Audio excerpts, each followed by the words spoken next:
نخستین قاعده از قواعد چهلگانه شمس تبریزی. قاعده اول: کلماتی که برای توصیف پروردگار به کار میبریم همچون آینه است که خود را در آن میبینیم. هنگامی که نام خدا را میشنوی، ابتدا اگر موجودی ترسناک و شرم‌آور به ذهنت بیاید، به این معناست که تو نیز بیشتر مواقع در ترس و شرم به سر میبری. اما اگر هنگامی که نام خدا را میشنوی ابتدا عشق و لطف و مهربانی به یادت بیاید، به این معناست که این صفات در وجود تو نیز فراوان است. قاعده دوم: پیمودن راه حق کار دل است، نه کار عقل. راهنمایت همیشه دلت باشد، نه سری که بالای شانه هایت است. از کسانی باش که به نفس خود آگاهند، نه از کسانی که نفس خود را نادیده میگیرند. قاعده سوم: قرآن را میتوان در 4 سطح خواند. سطح اول معنای ظاهری است، بعدی معنای باطنی است، سومی بطن است، سطح چهارم چنان عمیق است که در وصف نمی گنجد. قاعده چهارم: صفات خدا را می توانی در هر ذره کائنات بیابی، چون او نه در مسجد و کلیسا و دیر و صومعه، بلکه هر آن همه جا هست. همانطور که کسی نیست که او را دیده و زنده مانده باشد، کسی هم نیست که او را دیده و مرده باشد. هر که او را بیابد تا ابد نزدش میماند. قاعده پنجم: کیمیای عقل با کیمیای عشق فرق دارد. عقل محتاط است، ترسان و لرزان گام بر می دارد. با خودش می گوید مراقب باش آسیبی نبینی. اما مگر عشق اینطور است؟ تنها چیزی که عشق می گوید این است: خودت را رها کن، بگذار برود. عقل به آسانی خراب نمی شود، عشق اما خودش را ویران می کند. گنج ها و خزانه ها هم در میان ویرانه ها یافت می شود. پس هرچه هست در دل خراب است. قاعده ششم: اکثر درگیری ها، پیش داوری ها و دشمنی های این دنیا از زبان منشأ می گیرد. تو خودت باش و به کلمه ها زیاد بها نده. راستش در دیار عشق زبان حکم نمی راند، عاشق بی زبان است. قاعده هفتم: در این زندگانی اگر تک و تنها در گوشه انزوا بمانی و فقط پژواک صدای خود را بشنوی، نمیتوانی حقیقت را کشف کنی. فقط در آینه انسانی دیگر است که میتوانی خودت را کاملا ببینی. قاعده هشتم: هیچگاه نومید مشو. اگر همه درها هم به رویت بسته شوند، سرانجام او کوره راهی مخفی را که از چشم همه پنهان مانده به رویت باز می کند. حتی اگر همکنون قادر به دیدنش نباشی، بدان که در پس گذرگاه‌های دشوار باغ‌های بهشتی قرار دارد. شکر کن. پس از رسیدن به خواسته ات شکر کردن آسان است. صوفی آن است که حتی وقتی خواسته اش محقق نشده شکر گوید. قاعده نهم: صبر کردن به معنای ماندن و انتظار کشیدن نیست، به معنای آینده نگر بودن است. صبر چیست؟ به تیغ نگریستن و گل را پیش چشم مجسم کردن است، به شب نگریستن و روز را در خیال دیدن است. عاشقان خدا صبر را همچون شهد شیرین به کام می کشند و هضم می کنند و می دانند زمان لازم است تا هلال ماه به بدر کامل بدل شود. قاعده 10: به هر سو که می خواهی، شرق، غرب، شمال یا جنوب برو، اما هر سفری که آغاز می کنی سیاحتی به سوی درون خود بدان. آنکه به درون خود سفر می کند سرانجام عرض را طی می کند. قاعده 11: قابله می داند که زایمان بی درد نمی شود. برای آنکه تویی نو و تازه از تو ظهور کند باید برای تحمل سختی ها و دردها آماده باشی. قاعده 12: عشق سفر است. مسافر این سفر چه بخواهد چه نخواهد از سر تا پا عوض می شود. کسی نیست که رهرو این راه شود و تغییر نکند. قاعده 13: در این دنیا بیش از ستاره های آسمان مرشد نما و شیخ نما هست. مرشد حقیقی آن است که تو را به دیدن درون خودت و کشف کردن زیبایی های باطنت رهنمون می شود، نه آنکه به مرید پروری مشغول می شود.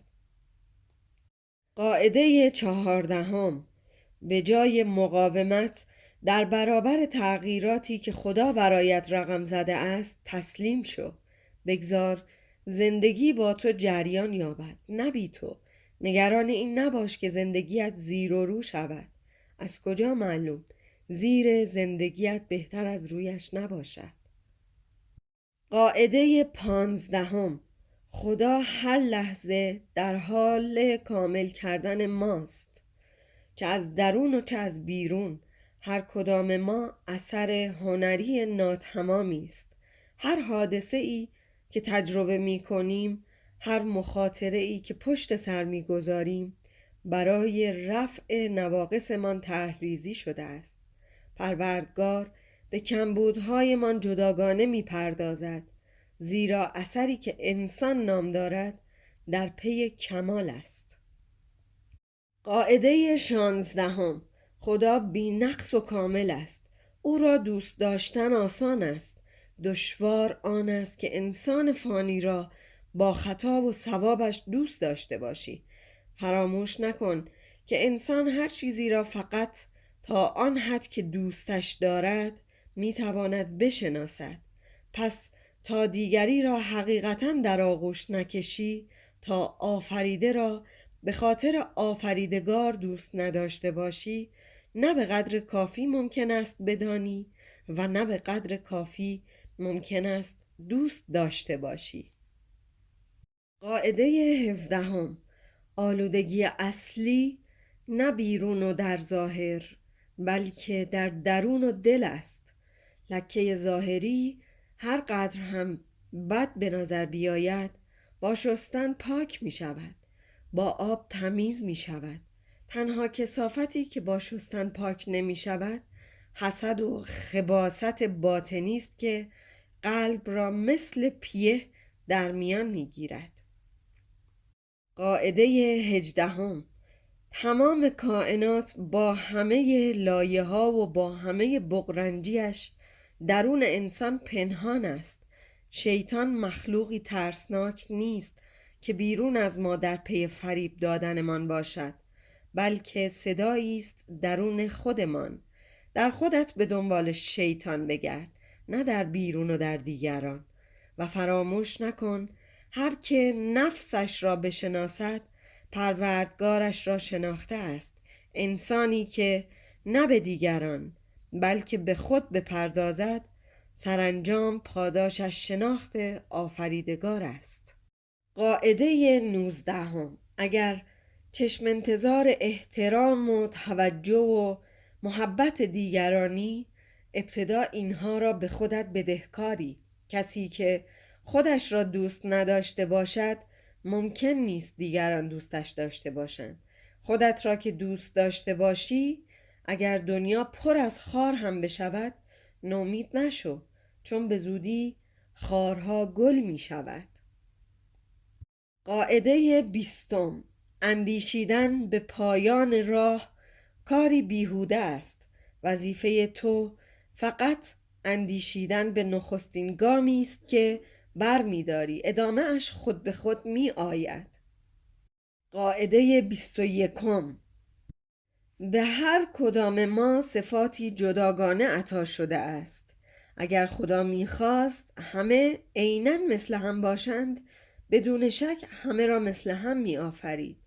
محترم نشمردن اختلاف‌ها و تحمیل عقاید صحیح خود به دیگران بی احترامی است نسبت به نظام مقدس خدا. قاعده 22: عاشق حقیقی خدا وارد میخانه که بشود آنجا برایش نمازخانه می شود، اما آدم دائم الخمر وارد نمازخانه هم که بشود آنجا برایش میخانه می شود. در این دنیا هر کاری که بکنیم مهم نیتمان است، نه صورتمان. قاعده 23: زندگی اسباب بازی پرزرق و برقی است که به امانت به ما سپرده‌اند. بعضیها اسباب بازی را آنقدر جدی میگیرند که به خاطرش میگریند و پریشان میشوند. بعضیها هم همین که اسباب بازی را به دست میگیرند کمی با آن بازی میکنند و بعد میشکنندش و میاندازندش دور. یا زیاده بهایش میدهیم یا بهایش را نمیدانیم. از زیاده روی بپرهیز. صوفی نه افراط می کند و نه تفریط. صوفی همیشه میانه را برمیگزیند. قاعده 24: حال که انسان اشرف مخلوقات است باید در هر گام به یاد داشته باشد که خلیفه خدا بر زمین است و طوری رفتار کند که شایسته این مقام باشد. انسان اگر فقیر شود، به زندان افتد، آماج افترا شود، حتی به اسارت رود، باز هم باید مانند خلیفه ای سرافراز چشم و دل سیر و با قلبی مطمئن رفتار کند. قاعده 25: فقط در آینده دنبال بهشت و جهنم نگرد. هرگاه بتوانیم یکی را بدون چشم داشت و حساب و کتاب و معامله دوست داشته باشیم، در اصل در بهشتیم. هرگاه با یکی منازعه کنیم و به نفرت و حسد و کین آلوده شویم، با سر به جهنم افتاده ایم. قاعده 26: کائنات وجودی واحد است. همه چیز و همه کس با نخی نامرئی به هم بسته اند. مبادا آه کسی را برآوری، مبادا دیگری را به خصوص اگر از تو ضعیفتر باشد بیازاری. فراموش نکن که اندوه آدمی تنها در آن سوی دنیا ممکن است همه انسانها را اندوهگین کند و شادمانی یک نفر ممکن است همه را شادمان کند. قاعده 27: این دنیا به کوه میماند. هر فریادی که بزنی پژواک همان را میشنوی. اگر سخنی خیر از دهانت برآید، سخنی خیر پژواک مییابد. اگر سخنی شر بر زبان برانی، همان شر به سراغت میآید. پس هر که درباره ات سخنی زشت بر زبان راند، تو 40 شبانه روز درباره آن انسان سخن نیکو بگو. در پایان 40مین روز میبینی که همه چیز عوض شده. اگر دلت دگرگون شود، دنیا دگرگون میشود. قاعده 29: تقدیر به آن معنا نیست که مسیر زندگیمان از پیش تعیین شده. به همین سبب اینکه انسان گردن خم کند و بگوید چه کنم تقدیرم این بوده، نشانه جهالت است.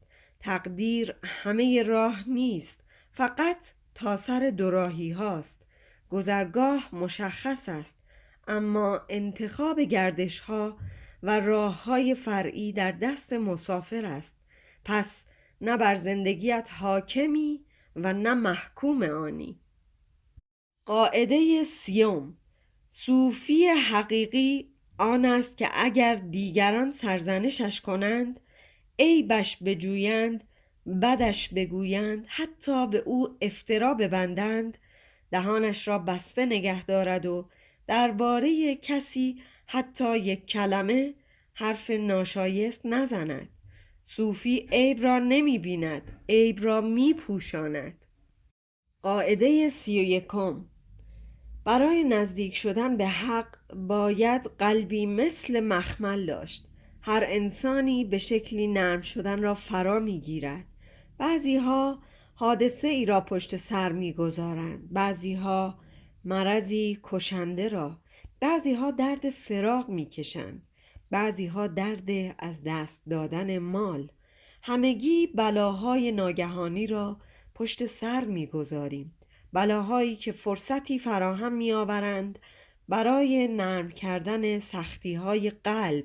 بعضی هایمان حکمت این بلایا را درک می کنیم و نرم می شویم، بعضی هایمان اما افسوس که سخت تر از پیش می شویم. قاعده 32: همه پرده های میانتان را یکی یکی بردار تا بتوانی با عشقی خالص به خدا بپیوندی. قواعدی داشته باش، اما از قواعدت برای راندن دیگران یا داوری دربارهشان استفاده نکن. به ویژه از بت‌ها بپرهیز ای دوست، و مراقب باش از راستی‌هایت بت نسازی. ایمانت بزرگ باشد، اما با ایمانت در پی بزرگی مباش. قاعده 33: در این دنیا که همه میکوشند چیزی شوند، تو هیچ شو، مقصدت فنا باشد.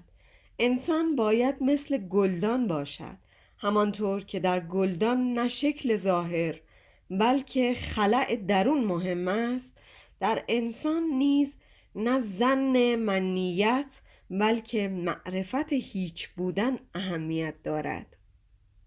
قاعده 34: تسلیم شدن در برابر حق نه ضعف است نه انفعال، برعکس چنین تسلیم شدنی قوی شدن است به حد اعلا.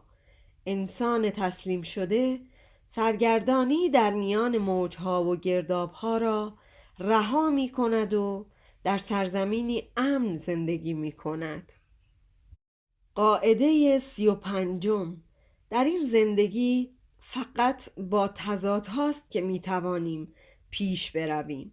مؤمن با منکر درونش آشنا شود، ملحد با مؤمن درونش. شخص تا هنگامی که به مرتبه انسان کامل برسد پله پله پیش می رود و فقط تا حدی که تضادها را پذیرفته بالغ می شود. قاعده 36: از حیله و دسیسه نترس. اگر کسانی دامی برایت بگسترانند تا صدمه ای به تو بزنند، خدا هم برای آنان دام می گستراند. چاهکن اول خودش ته چاه است. این نظام بر جزا استوار است. نه یک ذره خیر بی جزا می ماند، نه یک ذره شر. تا او نخواهد برگی از درخت نمی افتد. فقط به این ایمان بیاور. قاعده 37: ساعتی دقیق تر از ساعت خدا نیست. آنقدر دقیق است که در سایه اش همه چیز سر موقعش اتفاق می افتد. نه یک ثانیه زودتر، نه یک ثانیه دیرتر.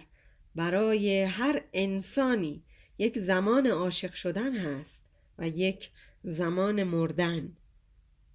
قاعده 38: برای عوض کردن زندگیمان، برای تغییر دادن خودمان هیچگاه دیر نیست. هر چند سال که داشته باشیم، هر گونه که زندگی کرده باشیم، هر اتفاقی که از سر گذرانده باشیم، باز هم نو شدن ممکن است. حتی اگر یک روزمان درست مثل روز قبلش باشد، باید افسوس بخوریم. باید در هر لحظه و در هر نفسی نو شد. برای رسیدن به زندگی نو باید پیش از مرگ مرد. قاعده 39: حتی اگر نقطه ها مدام عوض شوند، کل همان است. به جای دزدی که از این دنیا می رود، دزدی دیگر به دنیا می آید. جای هر انسان درستکاری را انسانی درستکار می گیرد. کل هیچگاه دچار خلل نمی شود. همه چیز سر جایش می ماند، در مرکزش. هیچ چیز هم از امروز تا فردا به یک شکل نمی ماند، تغییر می کند. به جای هر صوفی که می میرد، صوفی دیگر می زاید. و در نهایت قاعده 40: عمری که بی عشق بگذرد بیهوده گذشته. نپرس که آیا باید در پی عشق الهی باشم یا عشق مجازی، عشق زمینی یا عشق آسمانی یا عشق جسمانی. از تفاوتها تفاوت می‌زاید. حال آنکه به هیچ متمم و صفتی نیاز ندارد عشق. خود به تنهایی دنیایی است عشق. یا درست در میانش هستی در آتشش، یا بیرونش هستی در حسرتش. امیدوارم که این 40 قاعده توی زندگی همه ما نقش اساسی و اصلی رو بگیره و بتونیم از این قاعده ها درس بگیریم و زندگی بهتری رو شروع کنیم.